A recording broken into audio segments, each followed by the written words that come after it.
This week on the Coach and the Casual, we talk all things UFC 298. We break down our picks, who we think we're going to win, what our bets are going to be. We talk about Conor McGregor and Michael Chandler fighting, possibility, maybe we'll see in the fall. And we'll talk BKFC at the end. Tune in this week, Coach of the Casual.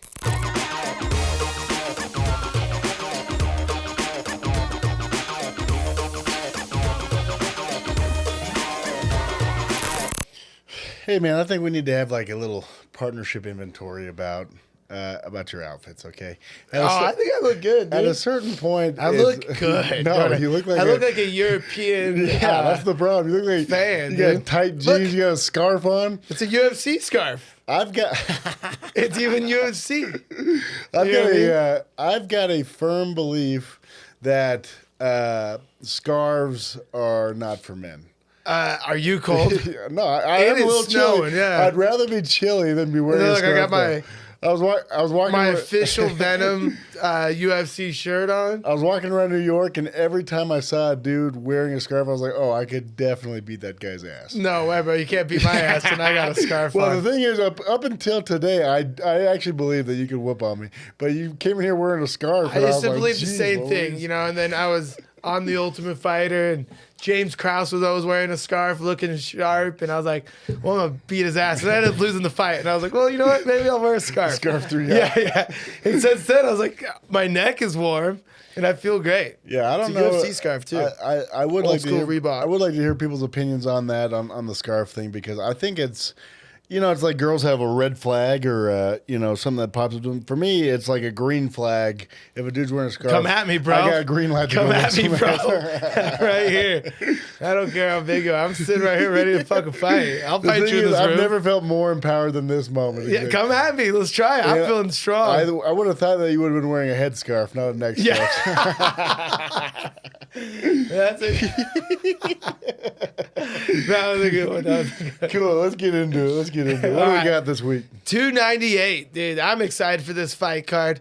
You know, one thing, a side note before we get it started, Sean O'Malley saying, hey, I'm going to be showing up to 298 to watch the Volkanovski Ilya Tapera because, you know, I want to be double champ. Well, he hasn't fought since Sterling? No, he hasn't defended his title yet. He fights, but he's defending it next week. Against who? Or not in 2 weeks. It'll be in 2 weeks. Yeah, 299. Against who? Who's he defending against? Cheeto. Yeah, Cheeto Vera, who he already lost to. Yeah, but he didn't really lose. Yeah. I mean, his tendon went out on him. That and I think Sean's been on an up, and Cheeto's been kind of moving through. Yeah. What Cheeto's a little guy.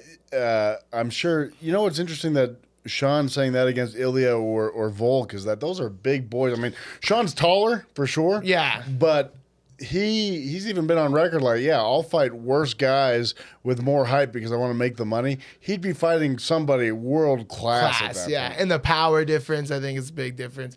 But I'm just tired of this double champ crap, you know? I actually like double champ. I'll tell you why. Because one, it means that, right, if a guy's a champ, then you're excited to watch him, right? It means he's a good fighter. Unless you're, who was that one, those two guys that were rolling around on the ground for 5 rounds when we went down there to watch? Which one? He's got the Spanish name or something. Oh, the 25-pounders. Yeah, what's his name? Yeah, Brandon Royal versus Pantoja. Pantoja. Yeah, that was terrible. Right? You don't want to watch those guys fight ever again, right? But the thing is, what if Pantoja wants to move up? Are you still for double champ? Yeah, he should move down to the women's division. That was terrible. So you're just for Sean. You're just a fan of the fighter. Well, what I'm saying is not the actual double champ. The thing is double champ is cool because right now Sean is the champ. It's like Izzy is the champ, right? Izzy was the champ. Yeah. So he moved up a division, and now he's no longer the champ with all this dominance where the person has to come take it from him. He now has to work hard to go take it from somebody. So you get to watch this champion fighter, this fighter that you really like, have to actually go work for something and go and try and take it rather than just dancing around. And you don't ever see that. You just see the only one that's ever done it the right way was GSP. Conor did it. Conor went and did it. Okay, Conor did Cormier. Cormier, tried. He tried. He did it. He was. No, he was. You know, there's just I the mean, he lost, asterisk because though. of John He lost to Jones. John. Yeah, that's the only thing. But I mean, like, it's just so everyone wants to do it, but really, Sean has got a lot of Volk fights. did it. Volk Yeah, he tried got it. his ass kicked. Yeah, but look at this, right? We really wanted to see Pereira fight. You also get to see your favorite fighters And then fight more and more. that's the and other more, one now that might say Pierre might move up to heavyweight. which would be triple. Yeah, weight. triple. But I'm just like, he hasn't cleaned out his division. There's a lot more fights. Yeah, but if you look around, like who does Pereira, for example, we're talking about him, have left to fight? Yeah. Right? He could fight Yuri again. He could. I think when they start doing that, that shows the lack of health of the depth of each weight. And that's on the UFC. That's not on these guys. These guys are looking for A contender. harder talent. Yeah. Right? And like, someone like Leon's kind of got lucky because he hasn't built a division, but he kind of took over a division that was already built. Everyone loves welterweight. He already had the characters to, fight, to build himself bigger. But you don't see that. That's kind of aged out too now. I mean, Colby's gone. Colby's Masvidal's gone. Yeah, so who's next now is to be Bilal, but Shavkat. Shavkat. He's gonna take over the division. Yeah, but Shavkat's not a talker. I mean, that was such a fun division because you had so many people just roasting each other. And you had some long-standing champions when Kamaru took it from Leon. Yeah. It wasn't Masvidal. Tyron. No, When he Tyron took it Woodley, from Tyron, right? You had these long-standing champions. You had a lot of people with a lot of drama, which was fun. Yeah. Now it's like Like you had Wonder Boy. Who's Leon's going to fight Bilal. It's like, okay, great. No, Then that's what? true. It kind of like ran its course. But like Sean still has all these, contenders like Cheeto. Yeah, but that's it, Cheeto. There's literally nobody else after Cheeto who's already No one fought. else after Cheeto. Okay. Everyone wants to see the winner of 298, Merab versus Henry Cejudo. That's a big fight. Winner, that's a big one. Has Sean already fought Cejudo? No, they haven't They fought. just talk a bunch of shit to And each him and Merab talked a bunch of shit to each other, and he stole his jacket. Okay. Remember, I Merab don't stole remember his jacket, and he's been wearing his jacket around. So yeah, you know what I'm talking about. So Merab wears his jacket all the time. I haven't seen that. He stole his jacket at that weight. When he was squaring up to Aljamain Sterling. Yeah. And he took off his jacket. He put it on or whatever. So He took Aljamain, or he took Sugar Sean's jacket. Yeah. So then, so there's a good one.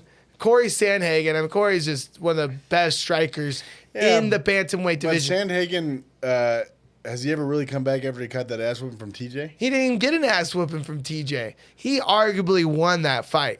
TJ did score the takedowns, but Sandhagen picked him apart, beat him up. I mean, I don't know. What do you think? Remember, that was a close. Yeah, he kind of pieced him up, but Sandhagen, I mean, he's always a dog. He's always going to But be there. Sandhagen pieced up TJ.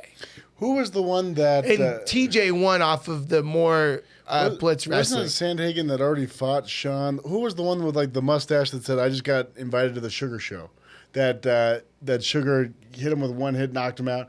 He's like, Oh, yeah. That was a long time ago. Long time ago. Yeah, I don't even think that guy's a That's not contender Sandhagen? anymore. No. Sandhagen probably beat him. Sandhagen Peter just Yan. fought. Yeah.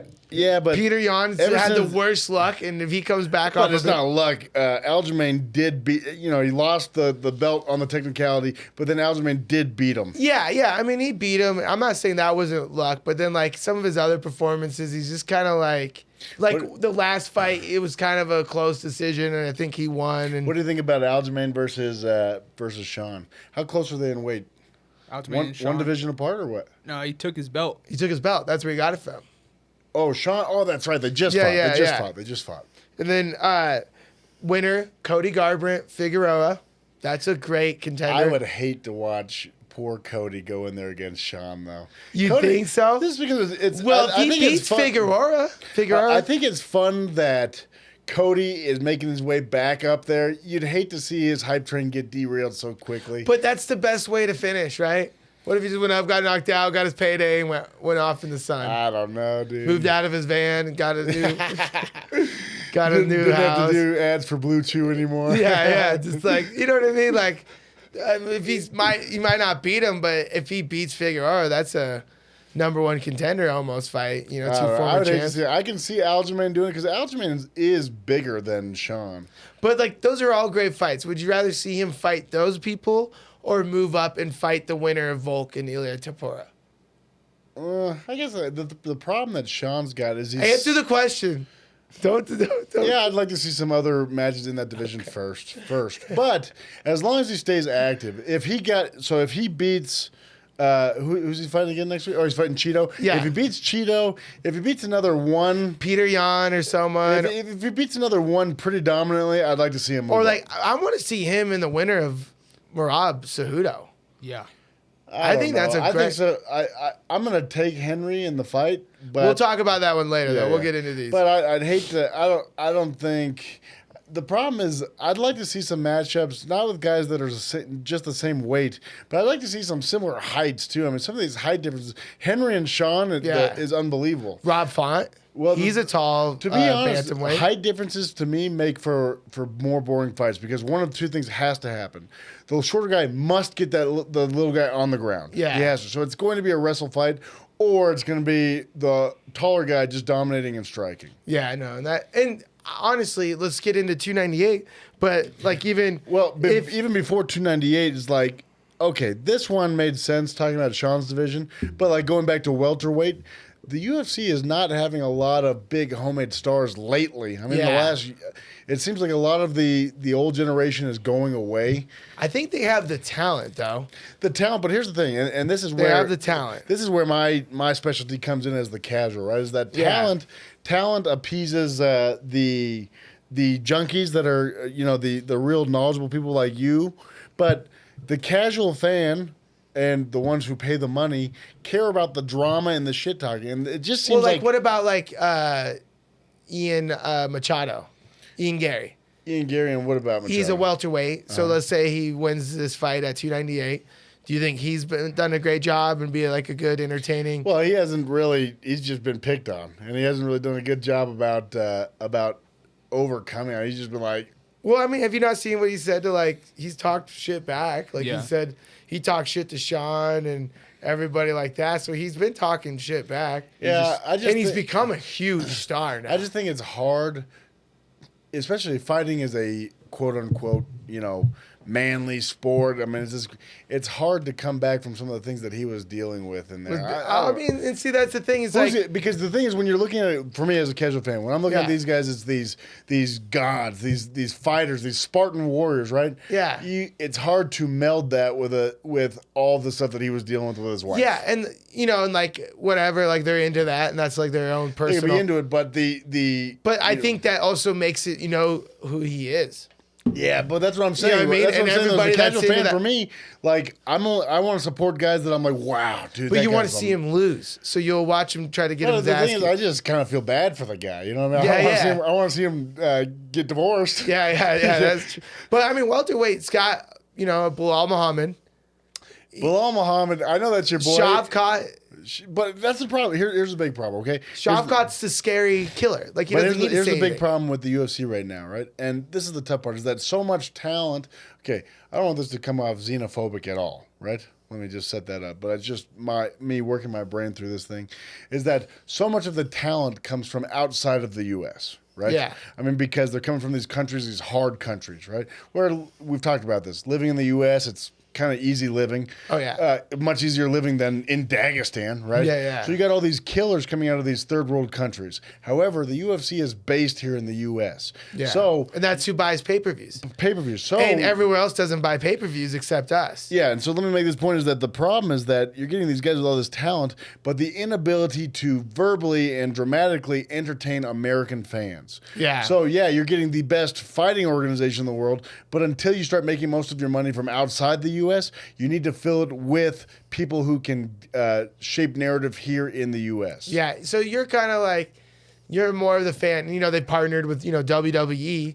You want to see more of It's the got to be more WWE antics. but let the fight be real. Yeah. And like as I used to hate that when I was coming up, but then also I was Stripper Ramsey Yeah. to get, I made more money because people wanted to be behind it. So I get both parts of it. And it sucks to have to do that, but that's the reality It's of tough. The fact of the matter is American that fans. it's a business, right? Yeah. And until most of the pay-per-views come from outside the U.S., they need to entertain the U.S. fans. Yeah. And they really got to entertain the casual fans. Well, I think Leon Edwards is a great champ, but like he said, we were saying earlier, he kind of adopted all of these big name That have been stars. built up by other people. Yeah, built up by other the Jorge Masvidals. But and same with like John Jones. John Jones kind of adopted this light heavyweight, and he just went John through Jones and made killed them all. enough drama of his own. That's true, yeah. Where he's on the papers, and then excuse me.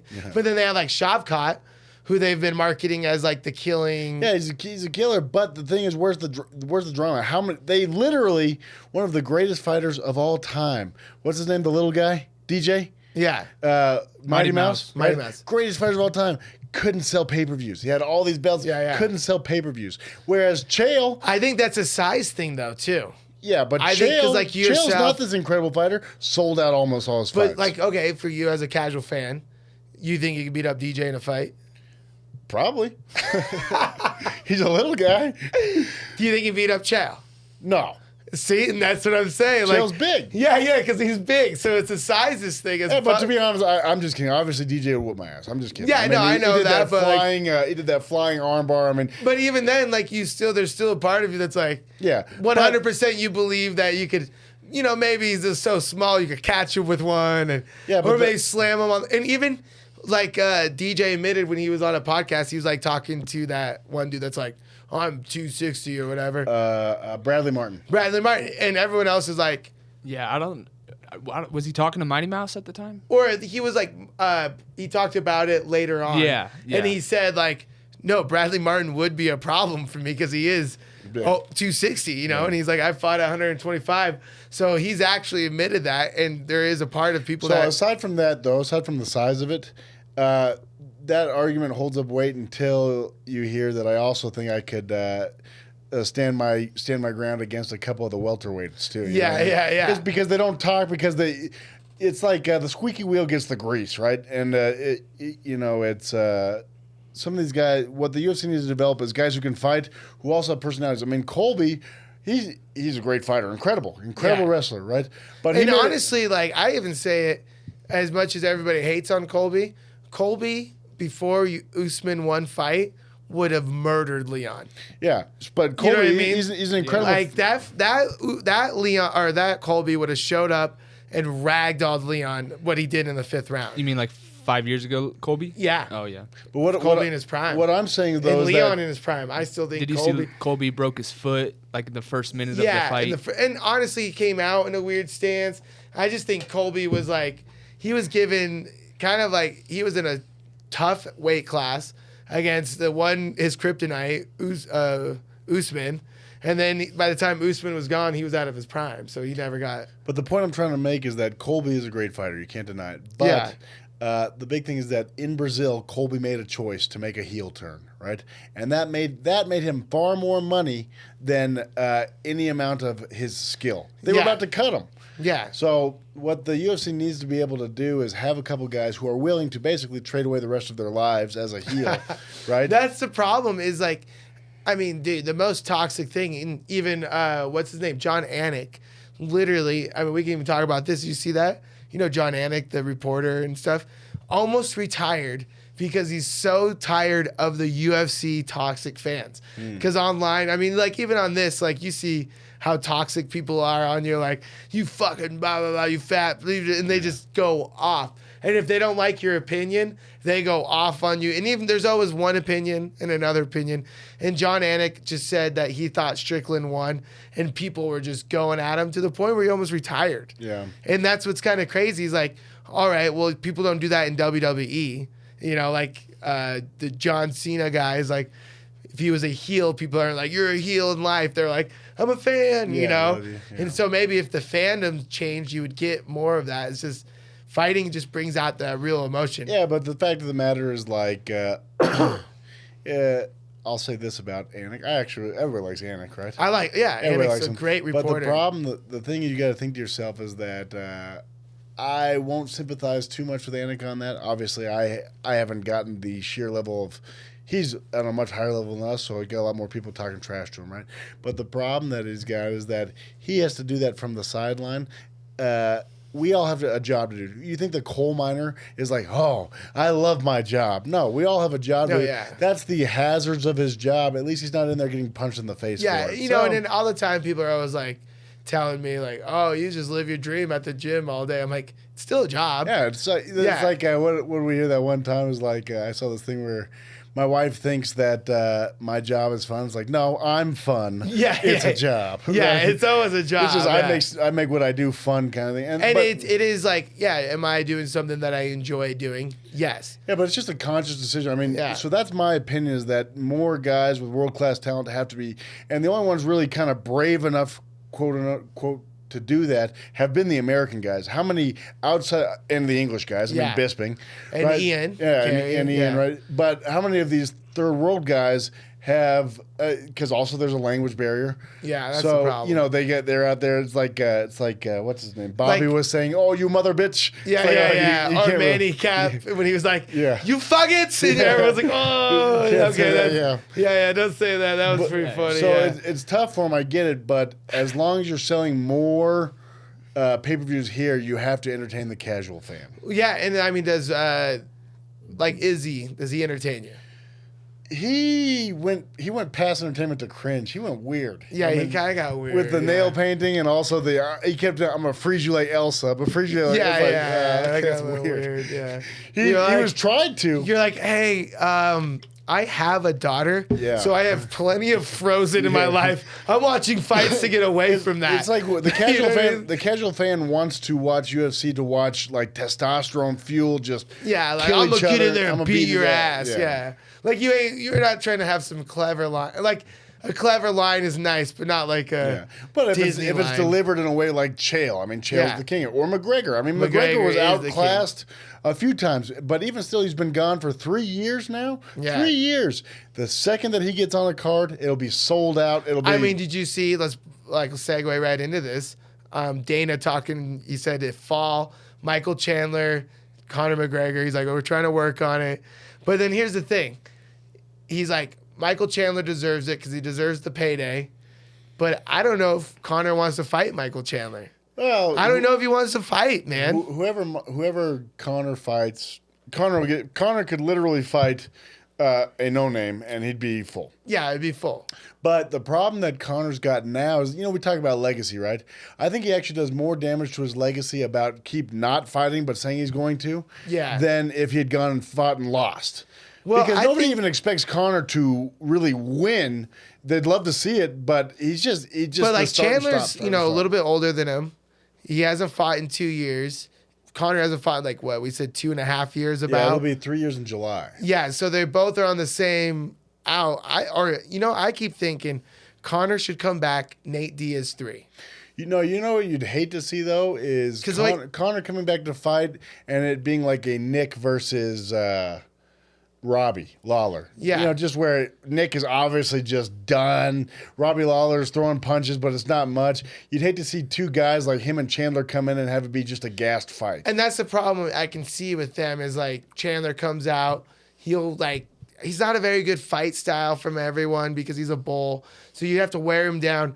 But I honestly believe Conor's best move to coming back isn't Chandler, it's Nate Diaz 3. Yeah, he lost the first one because Nate is not a power puncher. Nate's not a scary guy. Worst case scenario, Nate wears you down, chokes you out. And everyone's like, oh, Conor, you got tired, the ring rust of 3 years off. But Nate's been out for almost 2 years now, right?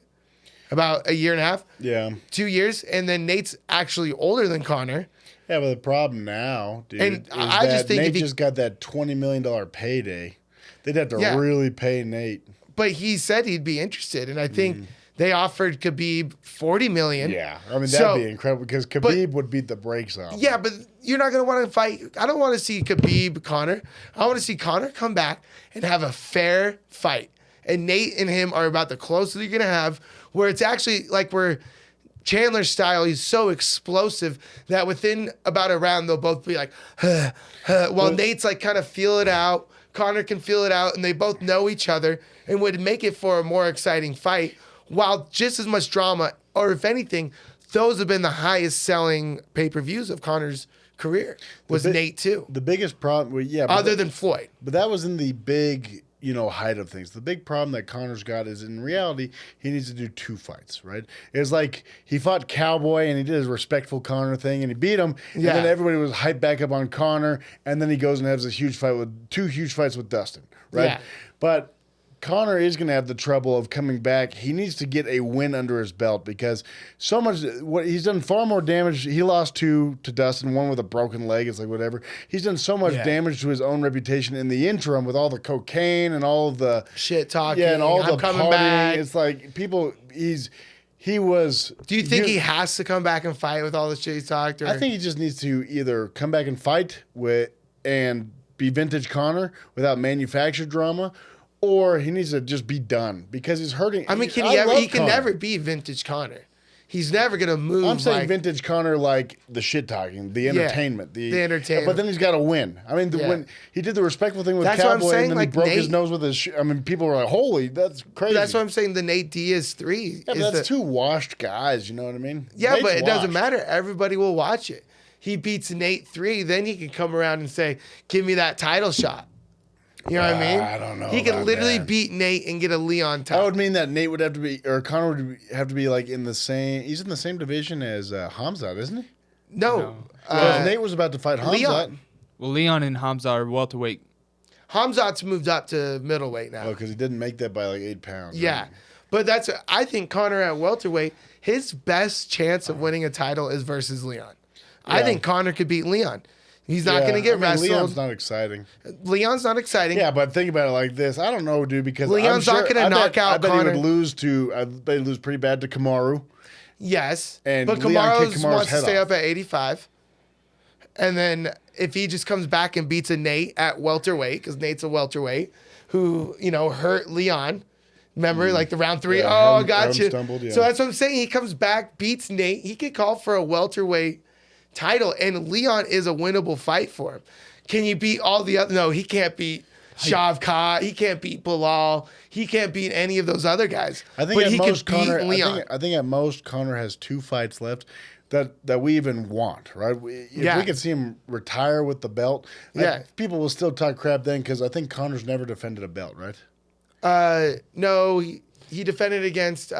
He's never won a defense. No, that's right. Yeah, he's never defended it so he'd have to win 3 he fights. moved up to 55. But I think for legacy, he's got to win 2 more fights, and they can't be little. But that's what I'm saying. Like he could just win the belt and be like, I'm done. Yeah. I think he needs a tune-up fight, and then he can Definitely go needs for a the. tune-up I know. fight. I hate to say it, but Nate's his tune-up fight. Yeah. Because like Nate is slow, both southpaws, no power, so he can have time to get the ring rust out. As long as he doesn't get taken down, which Nate isn't going to wrestle him. Yeah, we'll wrestle, and neither will Leon though.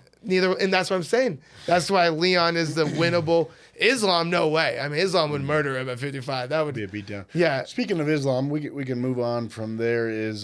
That's why he wants to go up and be the double champ because he's like, I can beat Leon, but he's got a lot more 55ers he needs to fight. Speaking of Islam, right? Did you see that interview this past week with Volk and John Jones, where John Jones was super complimentary of what Volk did in that Islam fight? Yeah. But did you see that thing? I had heard something about Volk like getting smashed every night before the fights or something like that. Yeah, he was getting drunk every day. And so that's his excuse, as we'll lead into this, and that's like one of the reasons I'm taking Ilia Topuria is because he got knocked out by Islam. I mean, that was a rough knockout. And that's one of the ones where you leave your 8 days, though. 8 days. But it doesn't matter. When you leave your soul, leaves your body like that, you're gun shy. And you see it all the time. Myself included, I've been there. You watch other fighters. He's going to come out. And even so it's a different weight class, he's still fighting a monster, Ilia Topuria, who tries to knock your head off. And so in the back of his head, he's like, am I going to get knocked out? I'm 35 years old. Am I going to get knocked out? And who knows what his chin's going to do? Here's my question. So I don't drink, right? I've never drank anything. Yeah. But I thought It's like giving yourself a concussion. Yeah, I thought beer makes you fat. How could you be getting drunk every night for 8 days when you're in a huge cut? How's that possible? Well, he was getting drunk leading up to the 8 days, probably. And then when he got the fight notice, he stopped drinking. Oh, I thought you were saying that he was drinking. No. Like, because you remember how John used to do this? He used to party hard the weekend before. Yeah. Because mentally, then he'd have an excuse like why I lost is because I was out partying. Yeah. I thought it was the 8 days before. You're saying he was drinking a bunch. He got the call. He's like, oh crap, and then he stopped. I just been drinking. Okay, that makes more sense. And some people just drink like tequila because that's low calorie. You can still lose weight and work out. And I mean, he did look soft in the fight against Islam. Yeah. I mean, everyone's like, I could see that. But do you think that's going to change in this fight? I mean, this fight. Volk, dude. Why don't we just instead? We'll get to them eventually. Why don't we just jump straight into 298, dude? Yeah, that's what I was thinking. Yeah. Let's just do it. Yeah. And then we'll talk Volk. And I say we talk 298 first. Yeah, let's start from the main event. You want to start at the very top? Yeah. Okay. Yeah, I think we should start there just because we were already talking about it. And, Volkanovski's coming. Yeah, he's the type of fighter that needs this full camp. And that's why Islam fight 2 was so terrible. Well, Islam had a full camp, too. Yeah, but I mean, like, he's not like the martial artist where you just would throw him in like a John Jones and John Jones goes out and figures out a way to win. He needs a clear path to victory. He needs I don't know about that, game dude. plan. Volk is tough. I mean, that's his biggest thing. He's tough, but he dude. pounds down his game plan. Yeah. You know what I mean? Like when he won, when he beat Max Holloway, his game plan was to box, get in the. Those were very questionable. Those Max Holloway fights. Yeah. 3 of them. Yeah, 3, right? Total or 2? It was No, everyone doesn't want to see 3. Yeah. Yeah, so it was 2 where it was like I actually had Holloway in both with money on him. Yeah. And when it went to decision, really? Yeah. when it went to decision, I was pissed. Yeah, they were close, but I mean, I thought Volkanovski won just because of the takedowns. Yeah. And so that's like his clear path to victory was like, okay, box up Max, get him the box, take him down. But Ilia Topuria is not a like game plan fighter. He is a power, like knock you out into the shadow realms. But the thing is, Volk is not a wrestler by trade, though, right? You'd say he's a striker, wouldn't you? No, I'd say he's a mixed martial artist. But he prefers to stand and bang.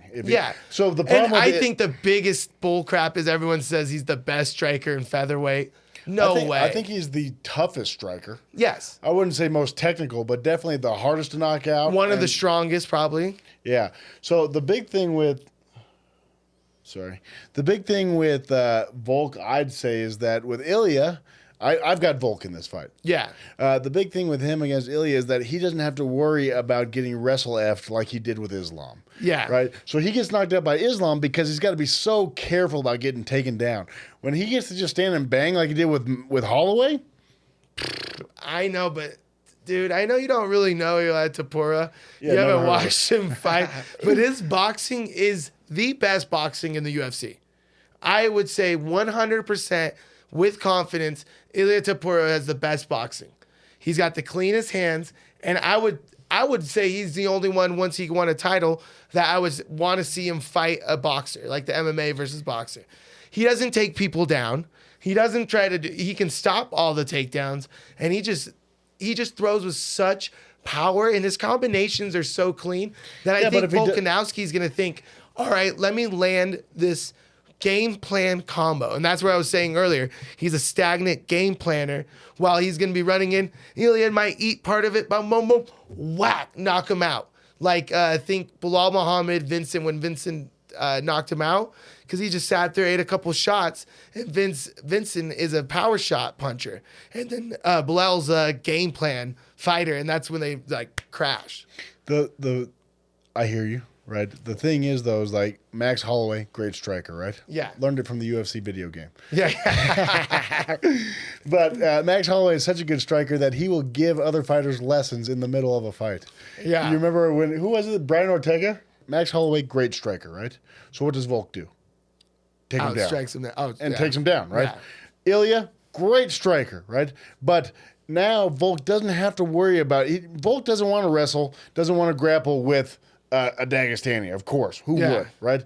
But he's got no problem going in against a striker. And why would he want to stand and bang? I think Volkanovski's going for the takedown. Is that what you're saying? Yeah, big time. And so I think, and Ilya, give your honest opinion. Is Ilya prepared to handle a takedown? Yes. And handle grappling for 5 minutes, 10 minutes, 15 minutes? So that's why Iliad's such a freak, because he's a grappler base. Like he grew up, I think he's Georgian, and he grew up doing like the Georgian martial arts or whatever. So he grew up grappling, and he just uses his grappling to stay on his feet, like a Chuck Liddell. Chuck Liddell was a Division I wrestler, but he never shot a single shot because he just knocked people out. Do you see our boy Chuck Liddell out there with Moneyberg? Oh, yeah. Yeah. So that's why I think Ilia Topuria is going to, shut his takedowns down. His hands are faster, and he's naturally bigger than him. By an inch, dude. He's 5'7" to 5'6". Dude, I'm telling you, Ilia Topuria looks giant in the cage. Not to mention, though, you talk about Volk being gun shy because he got knocked out. I talk about Volk having a chip on his shoulder, right? Mm-hmm. I would say that Volk comes out here with a clear-cut message to send. The problem is that he's older, right? How old is Volk now? 35? He's going against the odds, dude. 27. There's only been 2 people under welterweight that have ever won a title over 35. Yeah, dude, but it's a -1. It's not even odds. He's got odds. I know, but I'm saying, though, his age, he's 35. Yeah. He's against the odds at 35. Yeah, There's only been 2 fighters ever in the history of under welterweight. Tyrone Woodley. Tyrone Woodley's both of them, right? Yeah. Tyrone Woodley, both of them. I wouldn't say Not that. even BJ Penn. Remember, he lost. Mm-hmm. And then George St. Pierre, not even he moved up to middleweight. Mm-hmm. I was incredibly confident with Drickus, right? Remember I said 10 G's, no problem. Yeah. I wouldn't put 10 G's on Volk, but I'm happy to put 5 on there. I think that Volk's got him. You're going to put 5 G's, you I think think? Volk's got him. Dang, dude. So, I'll take that bet. Yeah. I'll never collect. Okay, who we got next? I owe you. It's better than money. Dang, but where does our bond? Yeah. I was just watching Dumb and Dumber. all right, next fight, our co-main event, banger. Bobby Knuckles, Paulo Costa. Dude, all right, well, here's the thing. If Paulo Costa pulls out, I think we should start a petition to kill him. Yeah. If he pulls out, I think we should actually legally be allowed to kill you. Sorry, Paulo. I'm a huge fan, but if you pull out He again. had staph last time, bad. Yeah, but I mean, it's just. It was like eating through his skin. He was, Yeah, all right. I'll give it to He was him. about, Kyle's to, twin he was brother. about to die last time. Yeah. But on this fight, I mean, I would take the underdog, Paulo Costa, if he makes the fight. But that's not the odds. I think Whitaker got. I know he's your boy. -210. But he looked like shit his last fight against Drickus. Yeah, he but looks. but the thing is, I know. Drickus is the champion You're gonna now. say this. Yeah. I know. So he lost to the champ, and that's why he's probably the favorite. -210 though. Are you gonna take that? That's tough, but Paulo Costa hasn't fought in a long time. Who's the last one he fought? When he fought here, he fought Luke Rockhold. Rockhold. He lost to him? No, he beat him. Remember in a decision, the blood. Yeah, but that was 2 Salt Lakes ago. But Whitaker didn't fight in a minute. Whitaker fought Drickus. That was. Yeah, it was a while ago. That was in July. Yeah. Yeah, July, dude. And that's the same It's been 7 time when months. Paulo fought, right? No.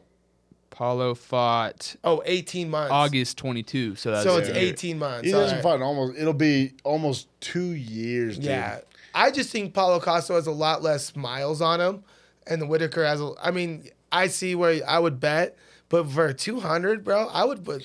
I think Bobby puts himself. I think that's the other thing is about motivation, right? Is that let's say Paulo knocks out Bobby, he's not going to fight Drickus, Yeah. right? But if Bobby puts on a dominant performance here, he could be able to fight the next person, the next champ, right? So Bobby's But I Bobby's think fighting for Whitaker is like a contendership. he was a young star. And I think you're kind of seeing him at the end. Yeah, but he's 33, dude. 33 is not bad. That's not bad, but Paulo Costa's had time off, man. I think he'll just out grapple him and just, dude, he's so big. Yeah, but he's the Borrachino. He's gonna get drunk. He's gonna Yeah, that's He's true. gonna have trouble with it. But I mean, okay, for honest, would you take odds? Are you going to take odds on that? $100? -210. I actually thought it would be closer, but I'm fairly confident that it'd be Bobby. So I'd put that money on Bobby. All right, you put $100 on Bobby there. Yeah. And see, I'd easily put $100 on Paulo Costa. Okay. That's a Easy. huge one. Done. All right. Bet. Perfect. Okay, next one. So this one, I mean, here's the thing. Everyone only knows what about Ian Gary, like, oh, he's a cuck and this and that. But the dude is 13-0. He's a savage. I made a joke about it the other night in my gym, but then I looked over my shoulder because I was like, if he was in my gym, he'd kick my ass. So never mind. He can do whatever he wants. I think he's going to pick apart Jeff Neal, whatever. Jeff Neal. But Ian Gary is not 13-0. He's 13-1, having taken the largest L in human history. Oh, yeah. There's no greater loss than what he's just been through these last 7 months. Yeah. He went and contended against the belt with Sean and lost. I mean, Yeah, okay. plus Jeff Neal, I don't know, dude. He's bigger than him. Oh no, he's shorter than him, huh? No, yeah, he's shorter. And here's the thing. Okay, so Jeff Neal is a power puncher, southpaw, who's going to come out trying to land big shots. Ian is orthodox, flows, and throws that back kick so much. I bet you're going to see Ian Gary knock out Jeff Neal with that either back kick to the liver or the back kick to the head. Or not liver, it wouldn't be the liver. It would be the back kick to the body. Drop him, then come back to the back kick to the head. Just because he's like, the way he fights and he moves in and out and slides so effectively and throws that back kick. Being a southpaw power puncher, he's going to be leaning into it. And so he's probably going to catch him. I'd put money on that prop. I wonder what that is, the Ian Gary for the first round knockout. He's pissed, bro. Everyone's been calling out his... Okay, here's an honest question, though. Obviously, Ian Gary's wife will be at the fights. Mm-hmm. Will her boyfriend be here? Do you think? I mean... Does Ian get He's to his give away nutritionist, yeah. He's going to help him cut his weight. I guess the only thing I wonder is, like, Ian Gary's now a vegetarian or whatever. And that's always a weird thing that, like, takes away power. Do you think, like, that's his wife's boyfriend, like, sabotaging him more? Like, Yeah, I think so. Ian, I think yeah. you should be a vegetarian, man. Well, you know what I think it is like, the vegetarian thing is... Everything in the diet world, it goes through these wild phases, you know? Like, everyone was drinking spirulina, drinking green juice. Everyone was a vegan. The fads. Everyone, what? The fads, yeah. Everyone now what's that one? The paleo diet was it. Now it's the meat now diet. It's carnivore, yeah. Carnivore. And, you know, they're all just fads. And I just always feel like England and Europe and Ireland are always behind us. So he's just hitting the...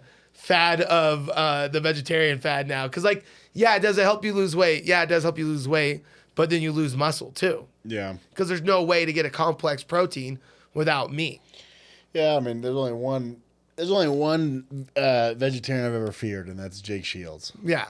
Other than that, and he grew up a vegetarian. That's different, you know? Like, his body doesn't know anything. Born in it. Molded by it. Yeah, yeah. He didn't know the meat till he was already a man. Sometimes these people that are all vegetarians aren't scared of a little bull testosterone inside of them. You know what I mean? Okay, All right, next fight. one. Oh, dude, this one I'm excited for. The return of Henry Cejudo, but I feel like he's going to run into a big old wall. Merab's going to out-wrestle the Olympic champ. I didn't even know Henry was coming back until we were talking about this pre-show. Winner of this gets to go fight for the belt or what? No, there's no like. I mean, it's close. It should. If Merab wins, he should fight for the belt. I just feel like it's got to be. Actually, it should be because Henry Cejudo and Sean have beef. I was gonna say, I just feel like it's got to be hard for Henry, who was this just incredible champion, got a bunch of he ran the division, he did all these things, to be able to come and fight for not stakes. You know what I mean? Yeah. So he's got to be coming back for something. I'm sure the winner of this will fight the winner of Cheeto Sugar unless Sugar moves up. Yeah. They should just stay at bantamweight. And that's why I don't want him to move up. This is another great fight. A great fight. But here's the other thing. Cejudo's not a bantamweight. He really is a flyweight. He's a 25-pounder. Merab is a real bantamweight that cuts a lot. He's like a couple inches taller. He's a little bit younger. Both are wrestlers. 36 years old, though. Henry coming back at 36. At what point do you just be like, this is too old? Yeah, I mean, I think especially for small guys, their age is so much. They wear it worse. Yeah, like a John Jones at heavyweight, he could go until he's mid-40s for some reason. Well, it's because they got the big power, so they can still knock somebody out, whereas these little guys, there's less knockouts. And I also think the speed is the first thing to go, and you need the speed for the little fights. While the big fights, they're not really. It's all about power, and power is the last to go. Like, you'll be as strong all the way. Well, not you, but, you know. Yeah, strong. Keep going with that sentence. Who do you got on this one? I got to take Merab. I know he's like a 2-1 favorite. I don't really like the odds on it, but I have a hard time taking Henry Cejudo on this fight, man. I'm taking Henry just because I've never heard of Merab before. I don't like his last name. Diwali Shivi, don't like it. I have a Georgian friend that's gonna hear this and be like, so pissed that we're not pronouncing it right. Yeah, so I think Henry. Plus, Henry's more fun for the sport anyway. Dude, Merab's fun. Here's the thing: follow Merab on Instagram. Like, he's funny. He puts up like funny. Like, he did a thing on how to pronounce his last name, and he's like, "Hello, I am Professor Divashali." Or I was watching Davalashavi, something like that, and he was like, "This is how you pronounce my name," and it was like the Joe Rogan, and he's like, "Dava," pretty funny dude. So like, I think if they just pushed him a little bit. This Aaron Hernandez fight, Roman, is like a last minute. They don't really have odds on it yet. It's Anthony Hernandez. And the next fight, our girl Mackenzie Dern taking a last minute jump in. Hell yeah, fighting Amanda Lemes. Both jiu-jitsu players. I mean, probably be boring as hell, but. Well, plus it's on prelims, so I won't. Yeah, and honestly, it'll probably be worse than the other one. Now, here's a fight for, as a friend, I'm going to try to bring you some big dog, or what is the word? Big bets, or big dogs to bet on, all right? Underdogs. Yeah, Underdog. big underdogs. Yeah, big underdogs. And I know you can't ever resist one, so I've been trying to look on cards now. So here's a good one right now. We got Rina Nakamura, undefeated southpaw, fighting this new kid named Carlos Vera. Carlos Vera, though, is a dog from Fight Fury, so he's fought in the States, which is a tough. And yeah, 11-3 in that organization is impressive. Yeah, everyone's like, oh, he lost. But he probably lost to tough, top name people. Like, look at it. I don't think they'll show him in the UFC. But Nakamura has only had one fight that wasn't a Japanese fighter. And Japanese fighting's way below American. That's a hot take. Sorry, Japan. Sorry, Japan. Nothing against it. And I fought the number 3 or one of the number 1 Japanese guy in the PFL, and I beat the shit out of him. Okay, so I'm kind of insulting myself as well. You're telling me that this is a hidden dog or what? Yeah, dude. Nakamura is a negative 800 on some sites. Jeez. And then Carlos Vera is up to plus 550. Okay, so you're telling me to put the house on this guy. I mean, I don't know about the house, but I would still do maybe a weekend bet. Drop $1,000 on you, win 5,500. Yeah, that's what I'm saying. Dude. Maybe 1,000 to 2 G's, bro. Yeah, make 10 G's. Yeah, 11 G's. 11 G's. I mean, I think it, because honestly, if you look at Carlos Vera's background, he's fought all tough guys. Okay, so here's what we do then. And Nakamura's only fight against a non-Japanese guy. He got him with the Nakamura or whatever. And everyone's like, oh, but the dude he fought was just a tomato can. So maybe Vera's not coming into the UFC to lose. He actually came in on another card, got canceled, and moved to fight this. So it's not the last fight he fought was coming in to lose. Okay, so why don't we make this the new segment? Ramsey's Dog of the Week? Yeah. Or Dog of the Card? Dog of the card. You're telling us drop the money on Carlos Vera against Nakamura. Yeah, try to find he's up to 600, 550. Get it while the lines are still there. You're saying Rinya Naka not gonna happen. Nakamura, he ain't gonna get the sub, and he's always finishes all of his guys. So once he doesn't finish, Carlos Vera is like the South American toughness. Yeah, he's got his last 4 fights. He's won them all. Last 2 win by guillotine. Exactly. So he's not going to get subbed, and then Nakamura is going to get fucking tired. Mm-hmm. He's like, welcome to a real fight. Okay. All right. Well, that's going to bring and if you put that on, 10%, my Venmo's Ramsey P. Nijum. And if you put it on, you lose. He will Venmo 10% of your loss. Yes. Because, no. Yeah. I'll Venmo it to you, and mine is Kyle Deaver. Okay, all right. Well, let's wrap it. One thing I will tell you, though, is that we're not going to let you slide. You did bet against Drickus. You will be taking an ice bath in the Provo River. That's coming soon, guys. But honestly, let's wrap it up there. Guys, thanks for tuning in and coaching the casual. We're really excited for UFC 298 here in this next weekend. Keep watching. Share the vids. Thanks for tuning into the Coach and the Casual. Make sure to subscribe on YouTube, Apple Podcasts, and Spotify, and share it with your friends. Thanks again.